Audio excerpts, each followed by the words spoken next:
I can give you advice, but you're the only one who knows your personal safety boundaries and what it's going to take to make you feel safe and secure. If you've got kids, that's another consideration. If you're at high risk, you work around a lot of yucks and you're worried, one of them might take action or follow you home. Yeah, it's something else to think about. Look, I do a weekly show deconstructing a culture of cultism. It's called Overthinking Everything, if you haven't heard of it. So flags and bumper stickers and t-shirts, even though I sell them, none of it means anything, man. What matters is what's in your heart. Now, is that bumper sticker worth your deductible, whatever your car insurance deductible is? I mean, that's the thing you got to think. Is it worth your life? Now, look, there's a lot of parallels.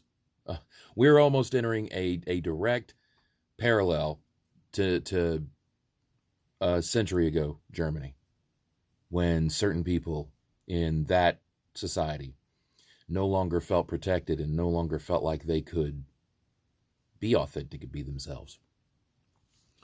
So they stopped identifying themselves publicly until the government, once the tyranny took over, started identifying them for them.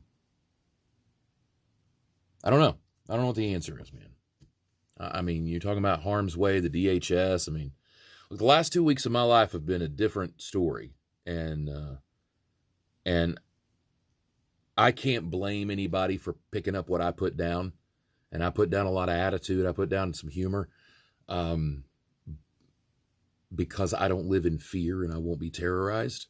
So, but I'm also not a role model. I don't think I should be. So I don't need people looking at me and saying, well, Josh handles it this way. I may or may not have some serious mental illness going on. I couldn't tell you.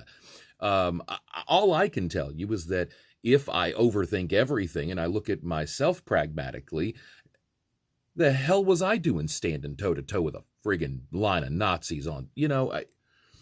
I most certainly have to be crazy, but I just don't want anybody to watch this. I've had people say to me, like, oh, you must be eating this up, and you got to love this.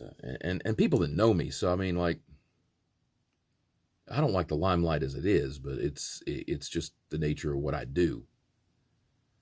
But I don't like looking in the rearview mirror and checking to see if the tail that I spot is a good witch or a bad witch. I don't like the fact that I've got security around that I don't know.